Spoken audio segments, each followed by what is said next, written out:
Brighton 4, Manchester United nil.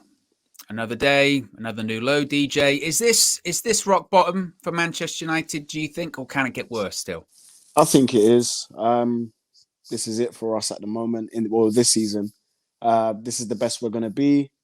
We're getting absolutely smashed 4-0 and embarrassed by Brighton of all teams. This is just us. We've said it for weeks here, Owen. This is us. This is the new Manchester United at the moment. Hopefully, Eric Ten Hag comes in and changes this, because at the moment, this is our level. This is our level. No matter what 11 plays, this is our level. This is what we play. It really is, and it's almost watching that. I use performance loosely, but watching that performance, it's almost difficult to know what to say. I just finished talking to Marcel a second ago, and he said, I'm emotionally detached at this point. Like, I don't, it's difficult to really almost care, Yeah. when you're watching something that bad. How did you feel when you were watching that? Were you surprised, or were you just kind of par for the course? Literally, I'm not surprised at all. I'm actually still in a nice mood today. The weather was patchy in spots. It was a little bit sunny. I went out a little bit. So my mood didn't change, because I just know that this is Manchester United. I just knew. Once the first goal went in, the second, the third, the fourth, like, I was very comfortable, calm. I've been emotionally attached for probably about 2-3 weeks now from Manchester United, maybe even longer. This is just us. It's what was expected. If we won today, that would have surprised me. That Yeah, would have I mean, surprised me. Yeah. that's it, isn't it? Especially in that first half, particularly that first half, at first 25 minutes when they're jogging, misplaced Yeah. passes or whatever. Yeah. If you've watched any United games this season, again, you're not shocked by that. So there is no complaints. I mean, it's the lowest points total for Manchester United ever in the Premier League. Most goals conceded ever for Manchester United in the Premier League. 5th successive away defeat as well for Manchester United. This was a side that went undefeated, or broke the record for being unbeaten away from home. Yeah. If you're Eric Ten Hag and you're watching that game, what are you thinking when you're looking at that squad, that performance, those players? He's probably thinking X player is not going to be in my starting 11, because I think we're not even doing the minimum anymore, Owen. We're not even doing the minimum. And, there could be, people can make excuses and say, oh, we've had this manager come in, this manager come in. It's been a horrible season. It's been quite toxic behind the scenes. Cool, great. But when you're a professional footballer you're getting paid to do a job. Yeah. And you're supposed to try at least do that job to the best of your ability, not sort of down tools and just give up and roll over. I think Ten Hag's going to be looking at that thinking, yeah, that can't really work. I think also, if you look at people in regular jobs in society, people that might work as a waitress or whatever, if that waitress doesn't bring you your food, you're going to complain about it. That waitress isn't performing their job to the best of their ability. And, I'm not comparing United players to a waitress, but I'm just saying, putting it in perspective, this is their job. They get paid very handsomely to do this. And we're not getting value for money as fans either, or entertainment. No. Do you think there's any question at this point whether or not that they've given up or they've stopped trying? Yeah, they gave up. They gave up a month or so ago, maybe even longer maybe even before that. They gave up a long time ago. And as I said, and we've said it multiple times together on the streams, like, if the season could have ended at any point for them, they would have taken it and said, yeah, we'll take that. We'll take that.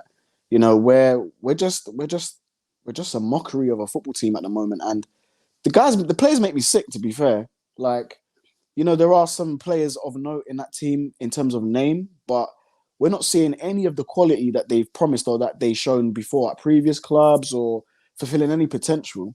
They all just make me feel sick.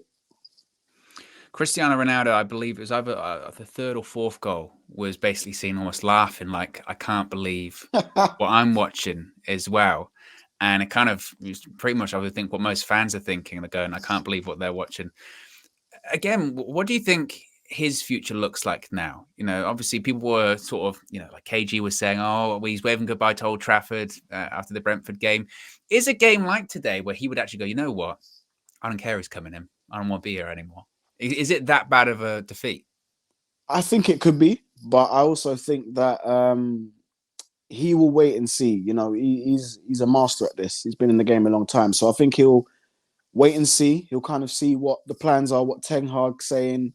And he might even demand a sit down with Ten Hag to find out kind of what is Ten Hag's vision, his strategy, and kind of find out. I think if any player, and maybe this is contradictory for myself because I thought every player should just be football players and that's it. But if any player kind of wants to lift the curtain up at Old Trafford and find out what potential plans are in the future, or at least get a sign or something, it's Cristiano Ronaldo. I think he deserves that. I think he's earned that right for me personally to ask Ten Hag kind of what are the plans going forward. You know, maybe not as deep as what the budget is, but are there going to be players coming in to change this around? And if Ten Hag's going to say, well, I'll be honest with you, Ronaldo, I don't think we'll be challenging next season. It's just going to be sort of just a fix it job for the time being. Then I'd say Ronaldo leave. You know, try and go and win another cup before your career's done. But I think he'll leave it to the last minute. Interesting. Also, after the Arsenal game, you spoke to Flex and said that these fullbacks, they need to go. We need replacing. Do you care to expand on that after today's result when it comes to the fullbacks? Hey, look, the fullbacks, they're just not good enough. They're not good enough. You compare them to most fullbacks in the league, they struggle to get into those teams. We need new fullbacks. They're not aggressive enough for me in terms of their defending. You know, we need a change. I'd say keep Shaw. Tellers has to go for me. Dalot and Wan-Bissaka both have to go for me. There's just better quality out there. And you know what? Maybe they do try, but they're just not good enough. And sometimes being not good enough for Manchester United is a good thing. You just got to accept it and then move on. And then we bring in someone that's good enough. They're just not good enough, Owen. They're just a bit lackluster. The quality isn't there. You know, for all the slander that Wan-Bissaka has got from us and other people. And I know we joke about it, but to think that we thought Dalot was this shining right back, he's not as good as probably Wan-Bissaka right now. He's not. At least Wan-Bissaka has an assist. At least he's got an assist. Do you know what I mean? From a cross. So all of them need to go. Full rebuild for me. The fullbacks are a big issue now.